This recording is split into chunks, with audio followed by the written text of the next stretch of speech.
in Congress today. One is the rail banking law, which gives the opportunity to get control of the property, and the other was the enhancement program in the Federal Transportation Act that permitted the money that we were able to get to do things like the Hot Metal Bridge and others to make it happen.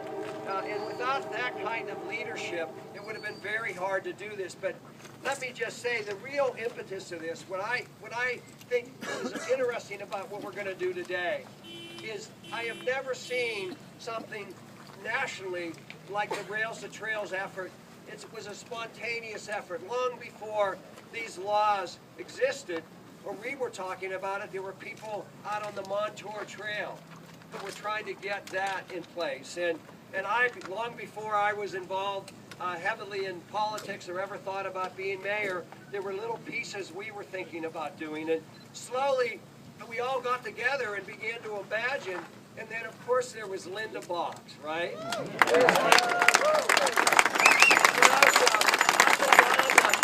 down the trail all the way to Cumberland, there were 20 groups probably that sort of spontaneously were trying to take care of their little section.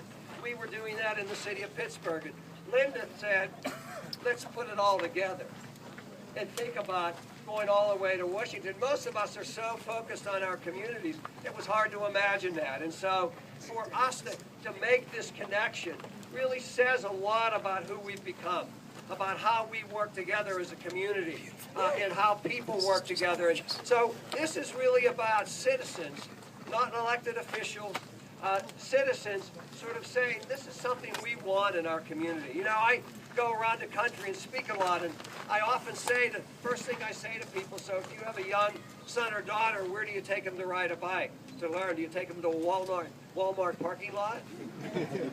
Or do you take them on a great trail? What would you prefer to do? And what we were doing, we were taking our kids to a Walmart parking lot. I would take TJ, when he was young, down by where Three River Stadium was in the parking lot to learn how to ride a bike. What a terrible way to use your community. So each of you turn to the person next to you and pat them on the back. Tell them, great job. Good job. Right, good job. Good trail work. Some of you have heard me. Good riding. You know, when we were thinking about doing this, what I learned, even though we have the rivers, everybody wants their own waterfront.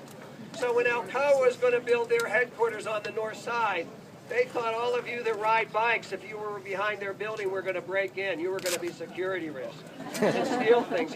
Have you ever realized how every time you try to do a trail, people are worried about these people on bikes? And so Alcoa didn't want that trail there. And we said, we really want you to build your building there, but the trails needs to be there.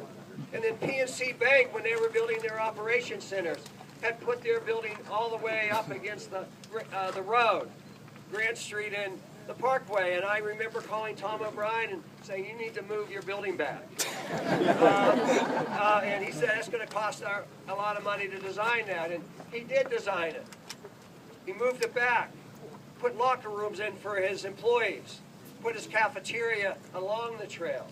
And then there's the famous UPMC Steelers Sports Medicine Facility, which you will ride by. But I want you to know this story. So Jeff Romoff and Dan Rooney come to us and say they want to build a world-class sports medicine facility at the Steelers headquarters and practice fields. And we said, great, we'll love to work with you. We owned that property. And they came back with a design, and of course they wanted the riverfront view. So they put their buildings right on the river. And we said, no, it's not going to work like that. You need to move your buildings back. We get the riverfront. It's going to be a continuous public park. And Dan, true story, Dan Rooney and Jeff Romoff asked me to meet them at the Duquesne Club, and the waiter had to come over to ask us to keep down because we were yelling at him. They were moving that whole complex to Pacific. And I said, you know, we really want you to be here, but we get the riverfront. And so Dan's big objection was, if I build that, if you put that trail there, I can only build 4 80-yard football fields.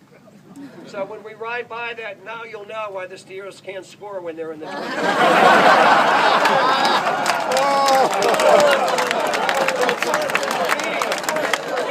That's a true story. For me, it's a worthwhile trade-off, okay? I'd rather have the trail than the Steelers score. So, now, piece by piece, we put this together. All through the Mon Valley, Linda and the other leaders here absolutely focused on, for years, U.S. Steel wouldn't budge. And through Linda and others' charm, look at what we have. So this is a remarkable story. It will change people's lives.